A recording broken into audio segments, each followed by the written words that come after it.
السلام علیکم۔ 10ویں جماعت کے تمام طالب علموں کا ویڈیو کلاس میں خیر مقدم کرتا ہوں۔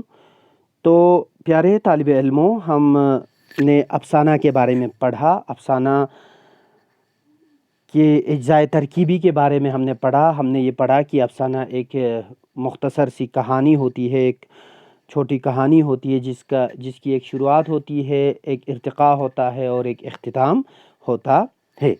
تو یہاں آپ کی نصابی کتاب میں نمونے کے طور پر منشی پریم چند کا ایک افسانہ دیا گیا ہے جو بہت ہی خوبصورت ہے، اور اس میں افسانے کے تقریباً وہ تمام لوازمات پائے جاتے ہیں جن کے بارے میں ہم نے بات کی۔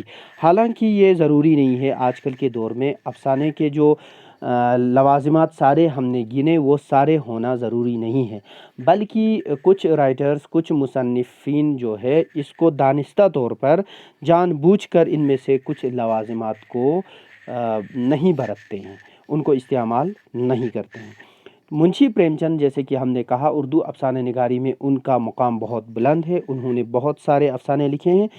زیادہ تر ان کے افسانوں کا موضوع دیہاتی زندگی اور دیہاتی لوگوں کو پیش آنے والے مسائل، سماجی نابرابریاں وغیرہ کے بارے میں ہوتی ہیں۔ ٹھیک ہے۔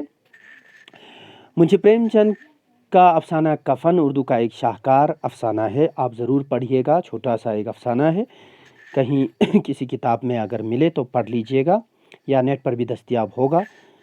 منشی پریم چند کے بہت سارے افسانوں اور ناولوں کو فلم کی شکل بھی دی گئی ہے، فلمی شکل میں بھی، یعنی ان پر فلمیں بھی بنی ہیں، آپ انہیں نیٹ پر دیکھ سکتے ہیں۔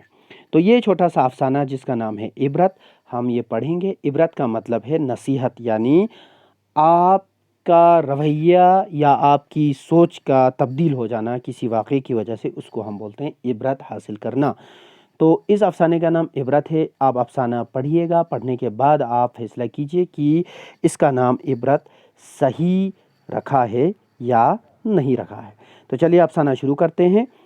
افسانے میں کیا ہے، 3 کردار ہیں۔ ایک ہے پنڈت چندردھر، جو ایک مڈل اسکول کے ٹیچر ہیں۔ وہ تعلیم یافتہ ہیں، پڑھے لکھے ہیں، ان کا اچھا علم ہے اور ان کی تنخواہ بھی اچھی ہے، لیکن ان کا گزارا جو ہے بہت مشکل سے ہوتا ہے، کیونکہ ان کی تنخواہ میں ان کا خرچہ جو ہے وہ برابر نہیں آتا۔ تو اس کے علاوہ 2 اور لوگ ہیں۔ ایک ہے ہیڈ کانسٹیبل ٹھاکر رتی بل سنگھ، یعنی وہ پولیس میں ہیڈ کانسٹیبل ہیں۔ ان کی تنخواہ پنڈت چندردھر سے کم ہے، لیکن وہ عیش و آرام کی زندگی گزارتے ہیں۔ اسی طریقے سے دوسرا ایک ہے سیاہ نویس منشی بیچ ناتھ، جو تحصیل آفس میں سیاہ نویس ہے۔ سیاہ نویس کیا ہوتی ہے؟ سیاہ بولا جاتا ہے انکم اور ایکسپینڈیچر کے حساب کتاب رکھنے کو، سیاہ نویس انکم اور ایکسپینڈیچر کا حساب کتاب رکھنے والے کو کہا جاتا ہے۔ تو آج کے دور میں آپ اس کو اکاؤنٹنٹ سمجھ سکتے ہیں، یعنی اکاؤنٹنٹ کسی بھی ڈپارٹمنٹ، کسی محکمے میں انکم ایکسپینڈیچر کا حساب کتاب رکھتے ہیں نا، تو بالکل اسی طرح سے تحصیل آفس میں جو آمدنی ہوتی تھی، یعنی اس پرانے زمانے میں تحصیل آفس میں زمینوں کا لگان جمع کرتے تھے، زمین کے اوپر جو ٹیکس لگتے تھے وہ جمع کیا جاتا تھا۔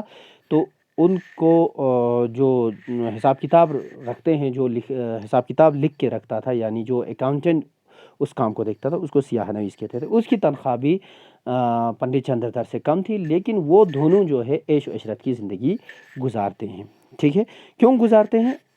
اس لیے کہ یہ دونوں محکمے ایسے ہیں جس میں پبلک ڈیلنگ زیادہ ہے، تو ہو سکتا ہے پبلک جو ہے ان کو رشوت وغیرہ دیتے ہوں گے، اسی لیے ان کی بالائی کمائی ہو جاتی ہے، 2 نمبری کمائی ہو جاتی ہے، اسی لیے وہ آرام سے زندگی گزارتے ہیں، وہ عیش سے زندگی گزارتے ہیں۔ ٹھیک ہے، چلیے اب پڑھتے ہیں۔ پنڈت چندردھر نے ایک اپر پرائمری مدرسے کی مدرسی تو لی تھی، مگر ہمیشہ پچھتایا کرتے کہ ناحق اس جنجال میں آ پھنسے۔ اپر پرائمری آپ سمجھ گئے، مڈل اسکول کو کہتے ہیں۔ مدرسی مینس ٹیچنگ، یعنی ٹیچر بن گئے، تو یہ پچھتایا کرتے تھے کہ ناحق اس جنجال میں آ پھنسے۔ جنجال ہوتا ہے در بدر مشکل، ہاں۔ اگر کسی اور صیغے میں ہوتے تو اب تک ہاتھ میں 4 پیسے ہوتے، آرام سے زندگی بسر ہوتی۔ صیغہ محکمے کو بولتے ہیں، آج کل نہیں بولا جاتا، اس زمانے میں محکمے کو صیغہ کہا جاتا تھا۔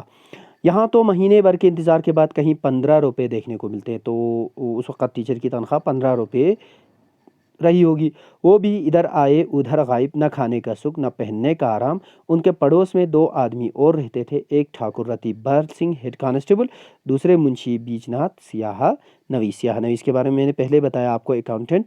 ان دونوں آدمیوں کی تنخواہ منشی جی سے زیادہ نہ تھی، تب بھی ان کی زندگی آرام سے کٹتی تھی۔ شام کو کچہری سے آتے تو اپنے بچوں کے لیے مٹھائیاں لاتے۔ کچہری عدالت کو کہتے ہیں، خاص کر تحصیل یا مجسٹریٹ کی عدالت کو کچہری کہا جاتا ہے، تو تحصیل آفس کو کچہری کہتے ہیں، کورٹ، ٹھیک ہے۔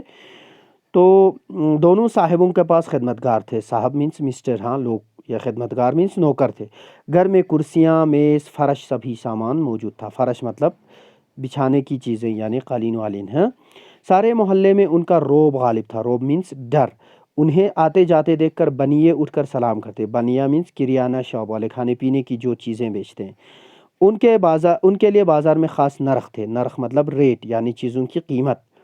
آنے سیر کی چیز ٹکے سیر پر لیتے۔ آنا اور ٹکا جو ہے وہ پیسے ہوتے تھے اس زمانے میں، یعنی 1 روپے سے چھوٹا ہوتا تھا آنا،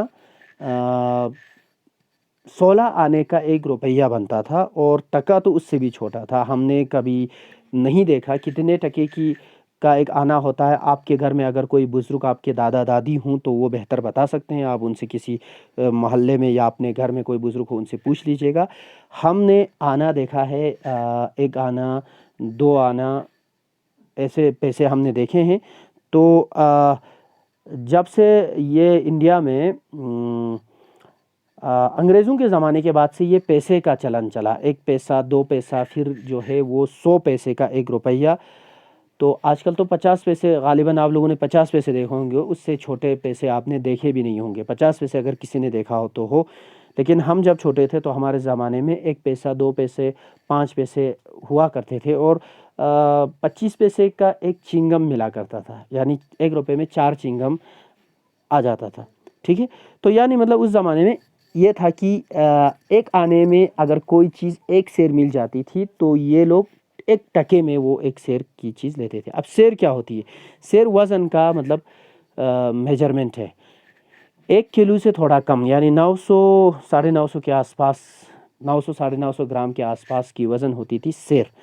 سیر کا بھٹا جو ہے بہت سارے گھروں میں ممکن ہے آج بھی ہو، تو وہ سیر کا جو بٹا ہوتا ہے، وہ وزن، وہ لوہا، وہ سیر والا اگر بٹا اگر کسی کے پاس گھر میں موجود ہے تو اسے سنبھال کے رکھنا، حفاظت سے رکھنا قیمتی چیز ہے۔ وہ میوزیم والے اس کی اچھی قیمت دیتے ہیں، ٹھیک ہے۔ اچھا، تو لکڑی ایندھن مفت، شام سویرے ان کے یہاں آدمیوں کا مجمع رہتا۔ پنڈت جی ان کے یہ ٹھاٹ دیکھ کر کٹھتے۔ ٹھاٹ مطلب ہو گیا عیش و عشرت، کٹھتے مطلب اپنے آپ کو دکھ ہونا، ایک جلن ہونا، ٹھیک ہے۔ اچھا، اور اپنی تقدیر کو کوستے۔ علم و لیاقت میں وہ لوگ ان کے پاسنگ بھی نہ تھے۔ اب یہ پاسنگ کیا ہوتا ہے میں آپ کو بتاؤں، پرانے زمانے میں، بلکہ آج بھی گاؤں میں ہوگا، جو ترازو ہوتا تھا وہ اس طرح سے ڈنڈی دار ترازو ہوتی تھی، بیچ میں ایک ہینڈل،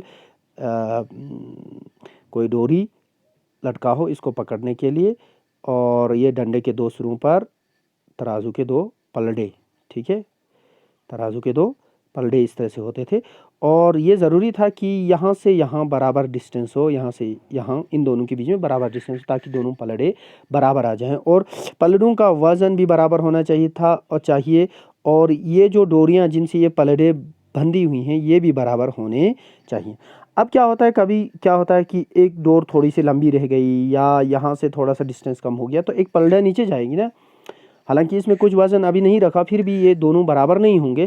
تو ایسے میں کیا کرتے تھے، اگر مان لیجئے ایک پلڑا، مان لیجئے یہ پلڑا، یہ والا پلڑا تھوڑا سا نیچے آ رہا ہے، تو کیا کرتے تھے، یہاں اس پلڑے پہ تھوڑا سا ایک چھوٹا سا پتھر باندھ کے وزن کو پہلے برابر کرتے تھے، دونوں پلڑوں کو چھوٹا سا ایک پتھر وغیرہ کچھ باندھ کے اس پر باندھتے تھے۔ تو یہ جو اس چیز پر ادھر جو ایک باندھتے تھے، باندھ کر رکھا کرتا تھا، اس کو بولتے تھے پاسنگ۔ اس کو کیا بولتے ہیں؟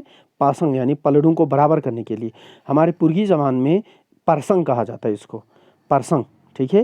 آپ اپنے گھر میں کوئی بزرگ ہوگا، آس پاس کوئی بزرگ ہوگا، ان سے پوچھئے پرسنگ چیز ربا دیا وزرین تریشک نیزچن لا پھون ٹکریو جون اس کا پھیوز اس کا یا ڈنڈا چھچو پمینل جون شک پہ کا تیز دن دیر دعا شین چیچی تھون شیدے کر چیاق نگا، تو دولا پرسنگ ضربت بویا زرچن، ٹھیک ہے۔ اچھا، تو یہاں کہنے کا مطلب یہ ہے کہ علم اور لیاقت میں